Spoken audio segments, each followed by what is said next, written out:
राग तर लय आहे मनामध्ये, पण आम्ही त्या नात्यांची कदर करतो. आणि परक नातं असो किंवा रक्ताचं नातं असो किंवा आम्ही त्यांची कदर करतो.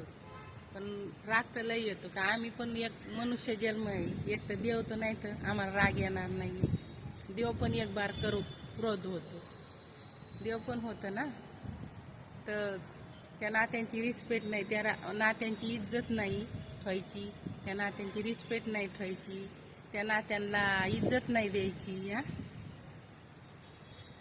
असे नाते जुडतेत, असे नातेची इज्जत ठेवतात. हसावा का, बोलायला शब्द पण नाही तर काय बोलावं. कारण कुणाला बोललं तर कुणाला खराब वाटत म्हणून आम्ही बोलत नाही. कारण आम्हाला दिले की चांगला की आम्ही कुणाला खराब बोलू शकत नाही.